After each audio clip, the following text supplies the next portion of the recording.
Y estrés es un término que nosotros utilizamos en realidad desde su vertiente negativa. Cuando una persona dice que está estresada o que está teniendo estrés, en realidad lo que está padeciendo es distrés, ¿sí? Que es el estrés malo, por decirlo de alguna manera. Y el estrés malo o este distrés es este intento frustrado de adaptación, donde empiezan a aparecer síntomas y signos, tanto en lo individual como puede ser en lo comunitario, en lo familiar, de que justamente estamos padeciendo porque intentamos adaptarnos a lo que las demandas y los estímulos externos nos proponen y padecemos estrés o caemos en el estrés porque no pudimos adaptarnos de manera saludable. Pero existe un estrés que nosotros generalmente no lo consideramos, que es el estrés bueno o el eustrés, que es el síndrome general de adaptación. Digo que el término, lo que sería el estrés bueno o eustrés sería justamente al revés, ¿no? Cuando estos intentos de adaptación frente a las demandas que nos impone lo que tenemos que atravesar, lo podemos realizar de manera correcta y nuestra vida, de alguna manera, nuestro organismo, nuestro psiquismo, logra un equilibrio o una homeostasis, ¿no?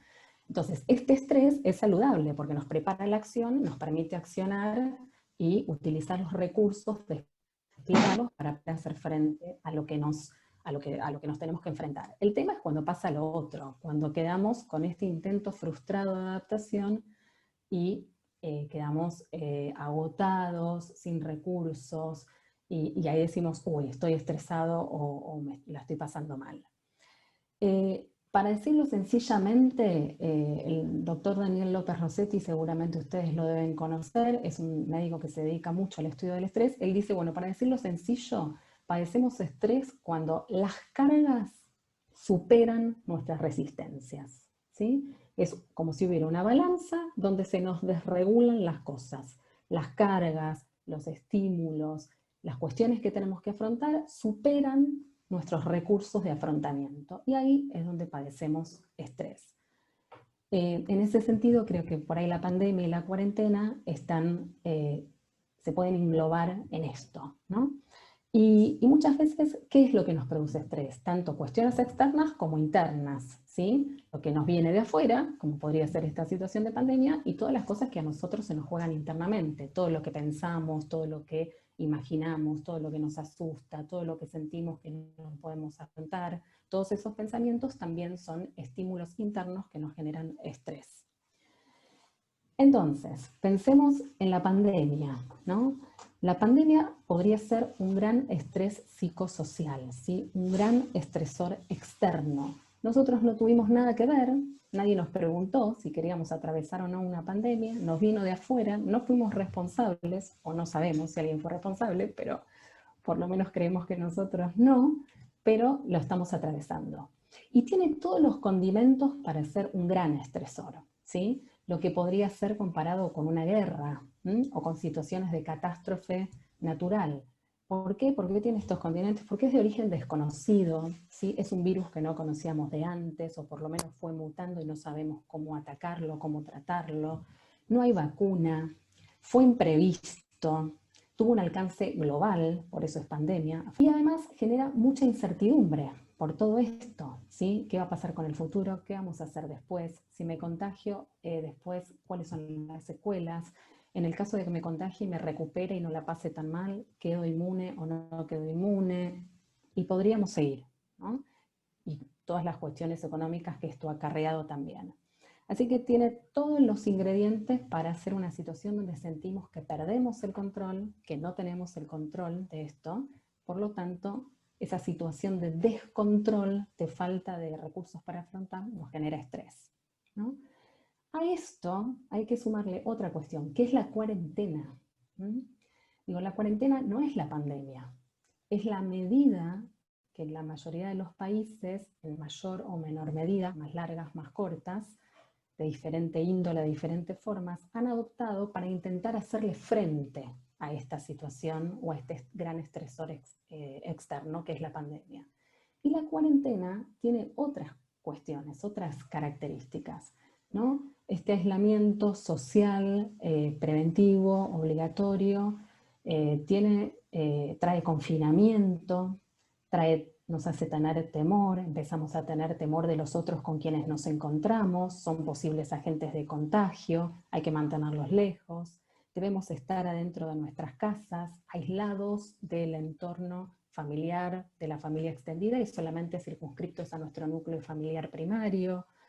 Vemos cercenadas, como decían ustedes, salidas al exterior. Ahora se puede salir un poco más y disfrutamos de algunas cosas más, pero la verdad es que no tenemos completa libertad para hacer todo lo que desearíamos o quisiéramos, porque bueno, también nos estamos cuidando. Entonces, la cuarentena me parece que puede ser que para algunos sea un gran estresor, pero por ahí podría jugar más como esos microestresores diarios, cotidianos, ¿no? Que nos van sumando y que son la gota que horada la piedra, ¿no? Entonces el estrés puede ser por algo muy grande, como también por la sumatoria de pequeños microestresores chiquititos, como la vida cotidiana y las cosas que van sucediendo en nuestras familias adentro de casa durante este tiempo, que van generando estrés. Y la verdad es que uno puede decir, bueno, ¿no? Pensando en las familias, pensando en cada uno de nosotros, todos estamos en esto, ¿no? Pareciera que todos estamos en el mismo bote. Y la verdad es que en realidad todos estamos en el mismo mar, ¿m? Pero no estamos todos en el mismo bote, ¿no? Algunos en esta situación están en un yate, otros en un crucero, otros en un botecito lindo, otros en una balsa y otros cruzan nadando, ¿no? Y esto tiene que ver justamente con la singularidad de cada familia, con la singularidad e individualidad de cada persona en función de los recursos con los que contamos para hacer frente a esta situación de la que estuvimos hablando. Y no son solamente recursos, no me refiero a recursos económicos, recursos de todo tipo, ¿no? Emocionales, relacionales y demás. Con lo cual, por eso nos pareció oportuno hablar de este tema de, ¿será posible el buen trato familiar en este momento de cuarentena, en este contexto de pandemia? ¿O será que algunas situaciones se alteran y empezamos a perder un poco el control o no sabemos qué hacer con situaciones nuevas? Y un poco de esto queríamos hablar con las chicas, queríamos traer este tema para compartir y pensar, bueno, ¿no? ¿Qué recursos podemos sugerirles, tanto a ustedes como a nosotras mismas, para utilizar para poder tener familias más saludables y que se vinculen de una mejor manera durante este tiempo para minimizar de esta manera todo el estrés que ya de por sí estamos viviendo? Y que vivir adentro de nuestras casas, ¿no? Que el quédate en casa no se convierta en una pesadilla, sino en una situación de resguardo, de lugar seguro, donde poder recargar pilas para después salir afuera, ¿no? Salir a enfrentar el coronavirus que está en la calle. Así que, bueno, un poco quería introducirles esto para que después cada una de nosotras va a desarrollar algún tipo de vínculo que se da dentro de nuestras familias, el vínculo con los hijos más chiquitos, el vínculo con los adolescentes y el vínculo con nuestra pareja. Así que bueno, las dejo con Gaby, que es la que va a empezar y nos va a compartir un poco sobre los niños y qué podemos hacer en este tiempo. Bárbaro, gracias, Pau. En este momento quería poder hablarles sobre el buen trato hacia los niños. Algunas preguntas para arrancar pensando juntos cómo están viviendo este tiempo de aislamiento de los niños, qué sienten, qué les pasa, cómo podemos como adultos empatizar con ellos y qué recursos, estrategias tenemos los adultos y podemos llegar a desarrollar para ayudarlos y acompañarlos a transitar este momento, ¿no? A los niños. Y como decía Pau en la introducción, la realidad es que la cuarentena fue cambiando, ¿no? Durante el primer tiempo tal vez fue muy estricta, pero bueno, hoy en día hay algunas actividades que se retomaron, hay cierta apertura, pero en lo concreto los chicos en la mayoría de los casos siguen sin ir a la escuela y en el mejor de los casos siguen aprendiendo, digamos, a través de la virtualidad. Se conectan con sus docentes y compañeros a través de la pantalla, de las clases con la compu. Y por otro lado, también es una realidad que hay muchos adultos que siguen trabajando desde sus hogares, lo cual implica que estemos todos más tiempo juntos, y también el contacto social sigue siendo limitado, más allá de algunas aperturas que también depende también en cada localidad cuáles fueron, digamos, habilitando. Aún así el contacto social sigue siendo muy acotado. Así que pensando en este contexto, porque digamos, se está haciendo bastante extenso la cuarentena, pero con estas variantes se avanzaron en algunas fases, en otras se retrocedieron, es como queremos pensar en cómo podemos, como adultos, como papás, ayudar y acompañar a nuestros hijos. Bien, y en primer lugar quisiera hablar del clima emocional del hogar, ¿no? El clima emocional que se genera en nuestros hogares. ¿Qué es esto? ¿Qué clima se respira en nuestra casa? ¿Es un clima de nerviosismo, de incertidumbre, de tensión, o de cierta calma, más allá de los problemas, de cierta visión positiva, optimista hacia el futuro? Está bueno que podamos identificar cómo es este clima en nuestro hogar.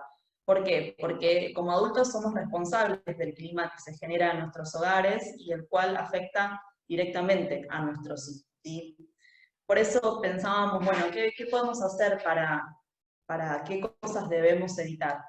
Y bueno, acá es importante aclarar que no estamos pidiendo que neguemos la realidad, no se puede tapar el sol con la mano. Es cierto que es un contexto de incertidumbre, que muchas cosas no sabemos cómo se van a resolver, pero sí es importante ser cuidadosos y evitar exponer a los chicos a conversaciones que puedan llegar a preocuparlos, que puedan afectarlos de manera negativa.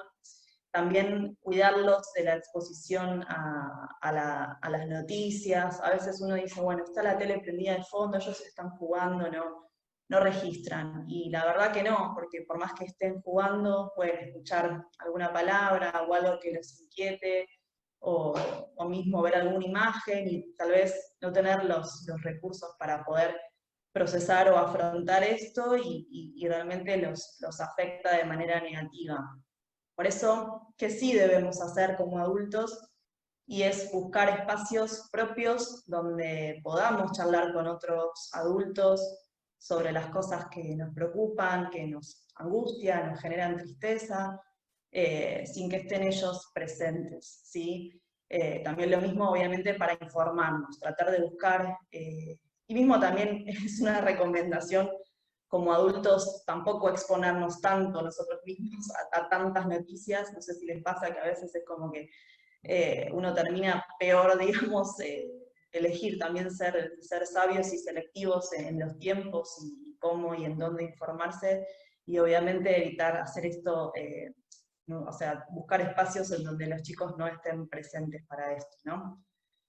Por otro lado, me parece bueno hablar de la rutina. ¿Qué pasó con la rutina? Y acá quise señalar evitar el modo vacaciones, porque a veces nos pasa que cuando estamos de vacaciones uno un poco como que se relaja con los horarios, ¿no? No es tan estricto, y tal vez al principio de la cuarentena pasó en muchas familias que parecía que estaban en modo vacaciones, ¿no? Que uno como que los horarios un poco se corrían, y a veces incluso